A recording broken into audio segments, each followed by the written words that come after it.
Hello and welcome to my channel. My name is Holly. Today I'm going to be painting over this really old painting that my mom got from a grocery store. It's extremely faded by the sun, but I want to revive it because I still think it's a really cute painting. A lot of these mass-produced paintings are just printed on a canvas, and then there are a couple spots that are kind of painted on to give it some texture and to make it look a little more realistic. The dark spots are actually what the original colors were in this painting. I tried to take it off, but it seemed to be really glued onto the canvas, and so I'll just paint over them. And before I get too far into the video, I do want to make a disclaimer that I am not a painter. I'm not very skilled at painting. I've only painted a couple times, and so if there's a problem with my technique, such as how I'm holding the brush, I've got quite a chokehold on it, it's okay. I really don't know what I'm doing, and that's okay. I'm just trying to have fun with this painting. Mostly the reason why I even have gouache is because it was really popular during COVID and during lockdown when everyone was getting really artsy, and I thought, wow, I want to learn art too. And so I got it. And then I learned very quickly that this is super hard. And then I bought an iPad and was a digital artist for about 4 years. However, I'm extremely stubborn, and since I spent money on this Himi gouache, I want to learn how to use it. So every couple of months, I bring it out, I spray some water on it, mix the paint so that they don't completely dry out. I try something, and then I put it away for another couple months.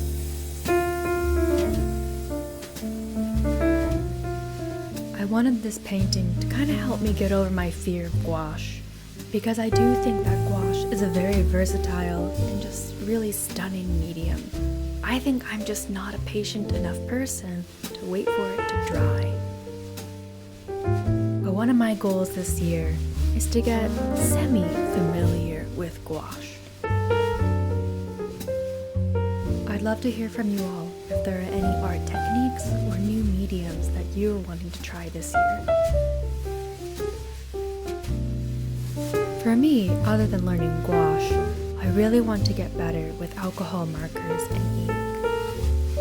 I think alcohol markers are a really good sweet spot for me because they blend easily, they dry really quickly, which is a big thing for me, and the colors are just so vibrant.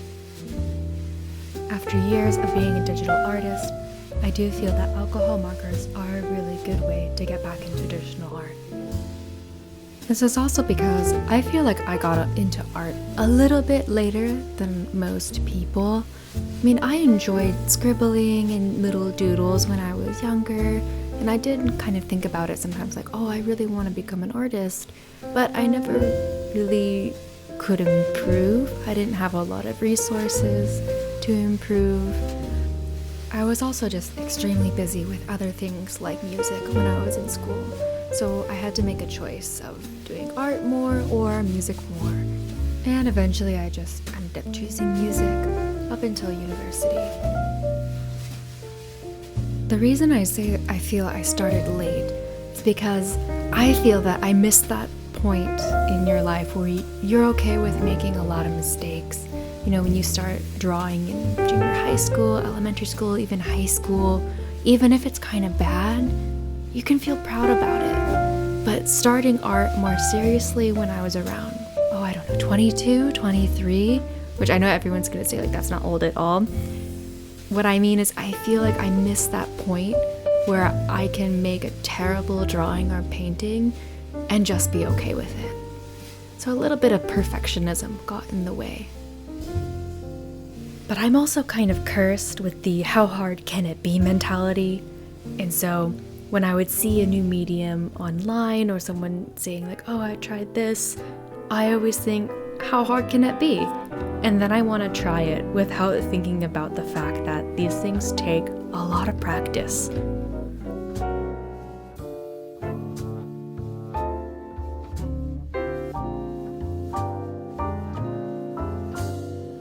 One good thing is that in recent years, there are a lot more affordable but still quality art, materials out there that people can get and try a new medium. Because when I say I wanted to try all these mediums I saw online, I really mean it. Like, I've tried watercolor, I've done fountain pens, gouache, alcohol markers, color pencils, acrylic, you name it, I've tried it. But I put in a lot of research to look for some of the cheaper options so that if I tried it and I ended up really hating it, I didn't have to feel too bad. And I still have most of those materials, and I brought them with me when I moved. I guess there's still a little hope in the back of my mind that says one day I'll learn how to do this.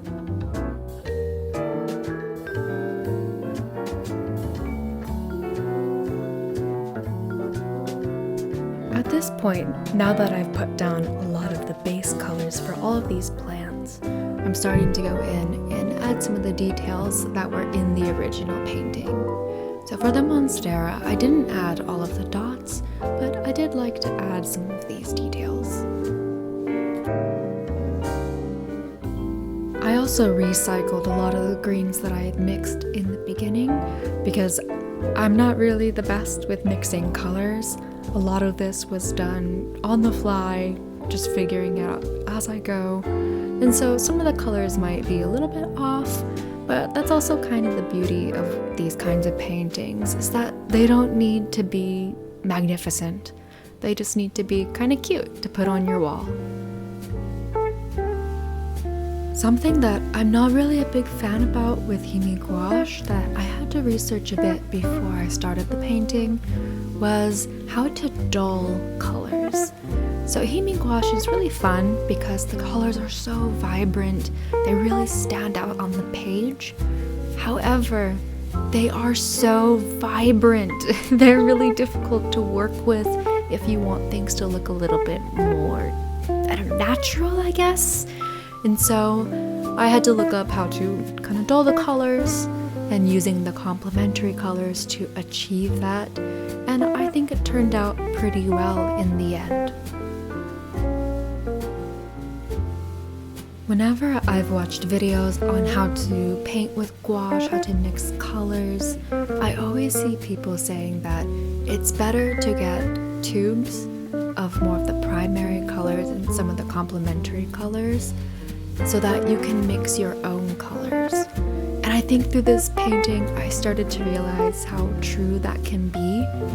And although I really love having the palette, it helps me not worry about mixing colors so much when I'm quite new at it. I do understand what people are saying now with being able to mix your own colors and understanding some color theory.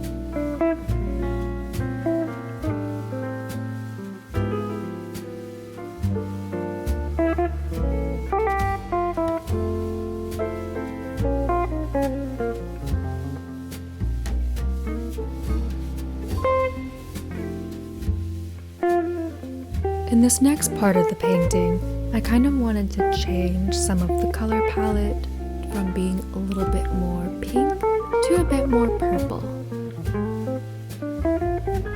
So many colors in this palette were so similar, such as the table and some of the planters were all the same color. And so I think I needed to add just a little bit more pops of color, such as with that pot, also adding some colors to the books that the Monstera is on. And I also wanted to change the color of the carpet.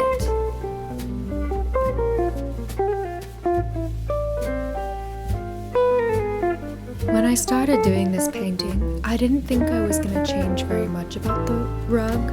I thought I was just going to go over the lines a little bit to kind of make it pop again. But then I decided that I wanted to redo the entire thing. And I wish I made that decision before I did the plants, because now I have to be very careful around what I have just painted so that I don't ruin it.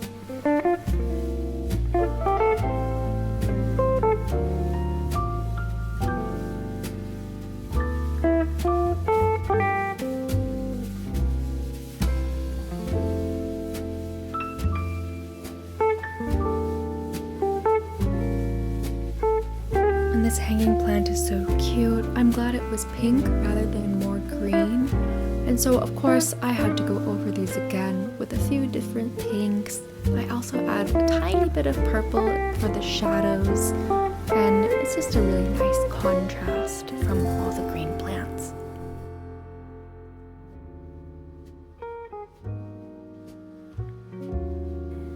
Again, I'm reusing some colors so I don't have to keep mixing more colors, but I feel like it adds more cohesion to the overall painting. Even though I said that there were too many colors that were similar in the last palette, I do feel like it's still a little bit different than before. Now the rug is not the same as some of the planters, but you can still see some of the same colors throughout the entire painting. And now I'm blocking out some of the shadows where the plants are before I start doing some more details on the rug.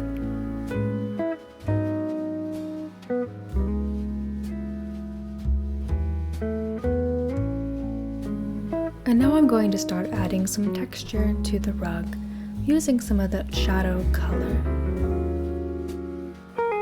The rug was definitely a trust the process moment when I was adding all of this texture, and I also go through it again and add some lighter colors so that there's a lot of contrast, but it comes through at the end.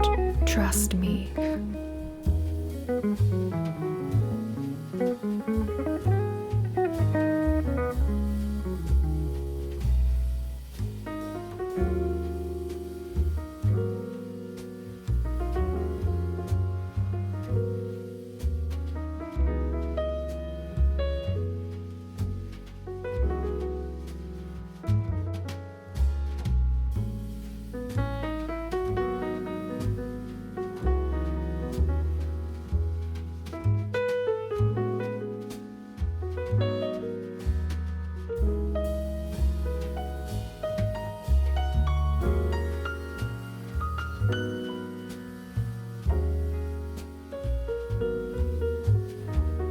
And at this point, I'm using a damp brush without any pigment on it so I can blend some of these colors out and so that they're just a little bit more cohesive and not as blocky.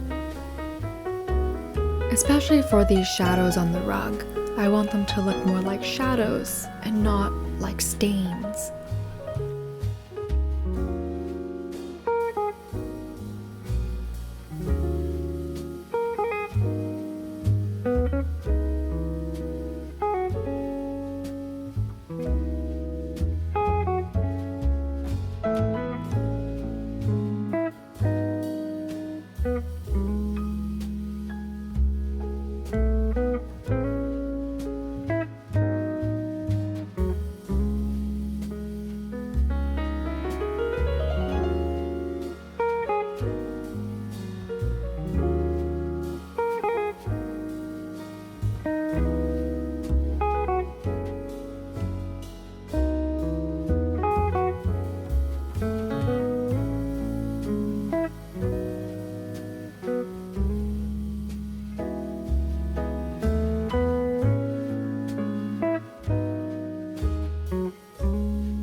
wanted this cat to look a little bit like my cat now, and she has a little white spot on her stomach, and also some random little white spots on her head and also her arm, and she has really big green eyes.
And once I finish these final details for her eyes, the painting will be complete.